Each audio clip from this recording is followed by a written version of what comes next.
Yana bir rivoyatda kelishicha, bir ayol beayib bir yigitga tuhmat qilmoqchi bo'ldi. Chunki u yigitni ayol zinoga taklif qilganida yigit bosh tortib, u bilan harom ish qilishdan qochgan edi. Hazrati Umar ibn Xattob radhiyallohu anhu zamonida bir ayol turmushga chiqib, 6 oydan keyin farzand ko'rdi. Buni eshitgan odamlar bu mumkin emas.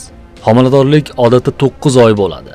Demak, u nikohdan oldin harom yo'l bilan homilador bo'lgan ekan deyshti.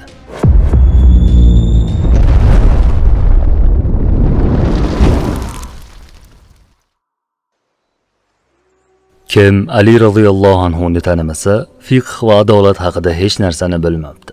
Qanday qilib bilsin, axir u kishi Muhammad alayhissalom tarbiyasida ulg'aygan sahoba-ku. Tanimaysizmi? Assalomu alaykum.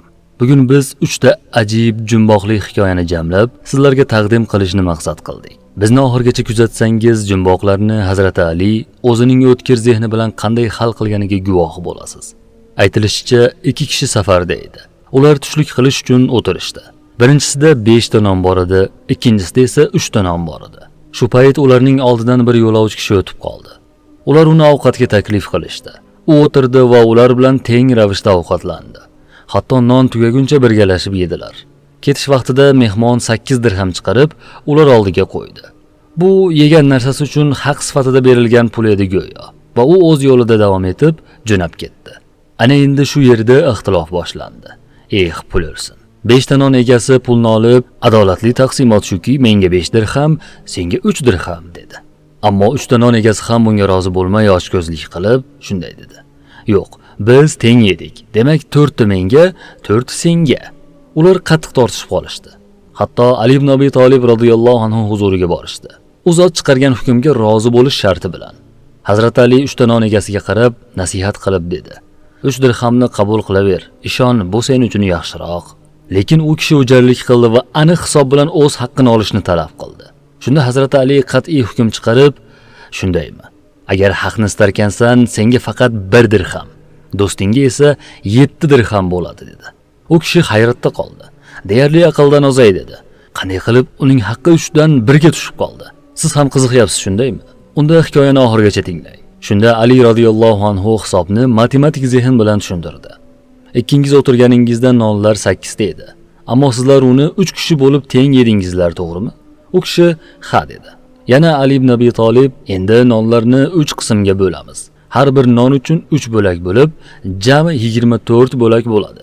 Sizlar 3 kishi bo'lganingiz uchun har biringiz 8 bo'lakdan yegansiz.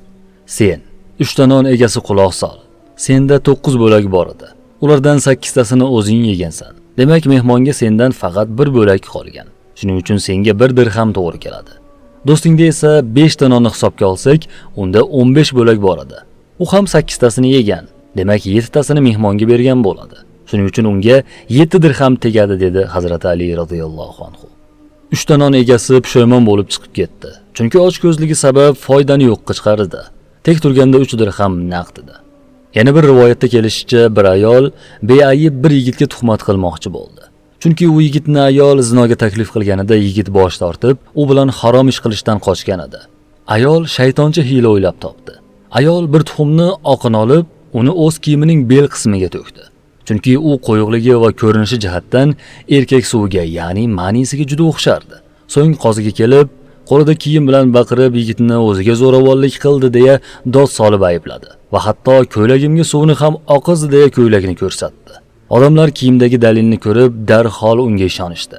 Yigit esa bundan hayron qolib, men beaybman, menda ayb yo'q deb baqirardi. Ammo kim unga ishonadi? Ish Ali ibn Abi Talib huzuriga yetib keldi. Hazrat Ali kiyimdagi dog'ni ko'rib, farosati bilan undan shubhalandi. U kishi shunda darhol qaynoq suv olib kelinglar deya amr qildi. Odamlar hayron bo'lishdi. Qaynoq suvning bu ishga nima aloqasi bor? Suv keltirilganida Hazrat Ali uni dog' ustiga qo'yishni buyurdi. Shunda ajoyib holat yuz berdi. Dog' erib ketmadi, aksincha qattiqlashib oqarib qoldi. Xuddi qaynatilgan tuxum kabi. Hazrat Ali shunda, qaranglar, bu tuxumning oqi. Agar u erkak suvi mani bo'lganida erib ketgan bo'lardi, dedilar. Shu bilan ayolning hiylasi fosh bo'ldi va yigitning begunohligi aniqlandi. Ayollar makri. Yana bir rivoyatda keladi. Hazrati Umar ibn Xattob radhiyallohu anhu zamonida bir ayol turmushga chiqib, 6 oydan keyin farzand ko'rdi. Buni eshitgan odamlar bu mumkin emas. Homiladorlik odatda 9 oy bo'ladi. Demak, u nikohdan oldin harom yo'l bilan homilador bo'lgan ekan deyshti.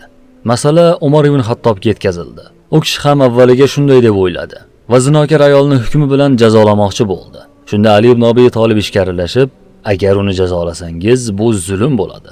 Qur'on uni oqlaydi dedi. Hamma hayron bo'lib muzlab qoldi va so'rashdi. Qur'onda qayerda kelganki 6 oyda farzand ko'rish mumkin? Shunda Hazrat Ali ajoyib aniq hisob bilan javob berdi. Alloh azza va jalla Qur'oni Karimda aytadi: uni ko'tarish va sutdan ajratish 30 oydir. Yana boshqa oyatda sutdan ajratish 2 yil, ya'ni 24 oydir. deya Qur'on oyatlarini keltirdi va shunday dedi: agar 30 oydan 24 oyni ayirsak qancha oy qoladi? Ha, 6 oy qoladi.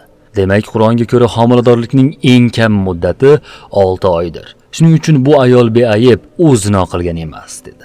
Hazrati Umar roziyallohu anhu hayratda qoldi va ayolni darhol qo'yib yuborishlarini buyurdi va o'zining mashhur gapini aytdi: agar Ali bo'lmaganida Umar halok bo'lardi. Bu voqealar bizga shuni o'rgatadiki, islomni tarbiya topgan bola naqadar zehnli va farosatli bo'ladi. Yuqorida aytganimizdek, Hazrati Ali roziyallohu anhu bolaligida islomni qabul qilib, Rasulullohning xos tarbiyasida katta bo'ldi. Alloh u kishidan rozi bo'lsin. Farzandlarimizga Alining farosatidek o'tkir farosat nasib qilsin. Befarosat, gapini o'ngi tesi yo'q, faqat oyog'ining tagini ko'radiganlardan bo'lib qolishdan o'zi panoh bersin. Ma'lumotlar yoqqan bo'lsa, uni yaqinlaringizga ham ulashing. Haqqimizda duoda bo'ling, ko'rishguncha.